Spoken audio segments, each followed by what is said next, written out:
ನಮಸ್ಕಾರ ಎಲ್ಲರಿಗೂ, welcome back to the channel. ನಮಗೆ 5 to 10 ಮಿನಿಟ್ಸಲ್ಲಿ ಒಂದು ಸಾಂಬಾರು ಮಾಡ್ಕೋಬೇಕು ಅಂದರೆ ಜೀರಿಗೆ ಬಜ್ಜಿ ಇಸ್ ದ ಬೆಸ್ಟ್ ಆಪ್ಷನ್. ಇದನ್ನು ಹೇಗೆ ಮಾಡೋದು ಅಂತ ನೋಡೋಣ. ಫಸ್ಟ್ ಒಂದು ಪ್ಯಾನ್ ತಗೊಂಡು ಅದಕ್ಕೆ 3 to 4 ಸ್ಪೂನಷ್ಟು ಎಣ್ಣೆ ಹಾಕ್ಕೋಬೇಕು. ಎಣ್ಣೆ ಕಾದ್ಮೇಲೆ ಈರುಳ್ಳಿ ಹಾಕ್ಕೋಬೇಕು.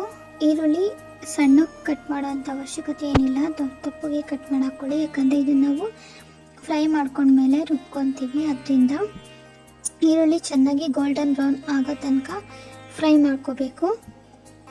ಈರುಳ್ಳಿ ಫ್ರೈ ಆದಮೇಲೆ ನಾನಿಲ್ಲಿ 1 ಗೆಡ್ಡೆಯಷ್ಟು ಬೆಳ್ಳುಳ್ಳಿ ಹಾಕ್ಕೊತಾ ಇದ್ದೀನಿ. ಅದನ್ನು ಈರುಳ್ಳಿ ಜೊತೆ ಫ್ರೈ ಮಾಡ್ಕೋಬೇಕು.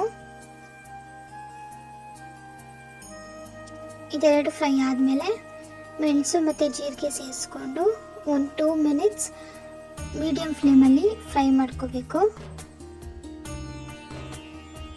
ಇದು ಚೆನ್ನಾಗಿ ಫ್ರೈ ಆದಮೇಲೆ ನಾನಿಲ್ಲಿ ಕೊಬ್ಬರಿ ಸೇರಿಸ್ಕೊತಾ ಇದ್ದೀನಿ. ನೀವು ಕಾಯಾದರೂ ಸೇರಿಸ್ಕೋಬೋದು,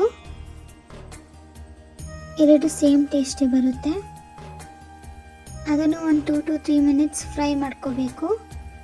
ಆಮೇಲೆ ಅದು ಬಿಸಿ ಆರೋ ತನಕ ಬಿಟ್ಟು, ಬಿಸಿ ಆರಿದ್ಮೇಲೆ ಅದನ್ನು ಒಂದು ಮಿಕ್ಸಿ ಜಾರ್ಗೆ ಹಾಕ್ಕೊಂಡು ಅದಕ್ಕೆ ಸ್ವಲ್ಪ ಹುಣಸೆಹಣ್ಣು,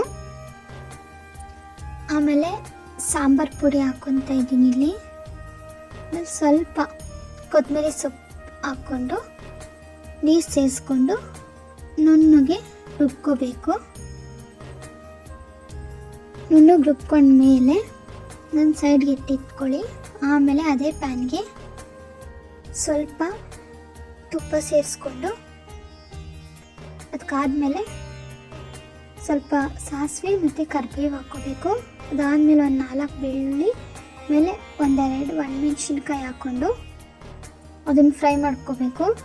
ಅದು ಫ್ರೈ ಆದಮೇಲೆ ನಾವೇನು ರುಬ್ಕೊಂಡು ಇಟ್ಕೊಂಡಿದ್ವಲ್ವ ಆ ಮಸಾಲನ ಸೇರಿಸ್ಕೊಂಡು ನೀರು ಎಷ್ಟು ಬೇಕು ನೋಡ್ಕೊಂಡು ಸೇರಿಸ್ಕೊಂಡು ಅದಕ್ಕೆ ರುಚಿಗೆ ತಕ್ಕಷ್ಟು ಎಷ್ಟು ಬೇಕು ಉಪ್ಪು ಸೇರಿಸ್ಕೊಂಡು ಚೆನ್ನಾಗಿ ಮಿಕ್ಸ್ ಮಾಡಿ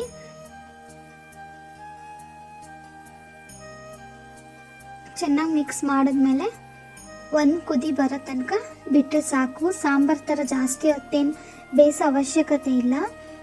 ಒಂದು ಕುದಿ ಬರೋ ತನಕ ಬಿಟ್ಟು, ಒಂದು ಕುದಿ ಬಂದಮೇಲೆ ಕ್ಲೀನಾಗಿ ಇನ್ನೊಂದು ಸತಿ ಮಿಕ್ಸ್ ಮಾಡಿ ಗ್ಯಾಸ್ ಆಫ್ ಮಾಡಿದ್ರೆ ಸಾಕು. ಜೀರಿಗೆ ಬಜ್ಜಿ ರೆಡಿ ಆಗುತ್ತೆ. ಇದನ್ನು ನೀವು ರೈಸ್ ಅಥವಾ ಮುದ್ದೆ ಜೊತೆ ಸರ್ವ್ ಮಾಡ್ಬೋದು. ತುಂಬ ಚೆನ್ನಾಗಿರುತ್ತೆ.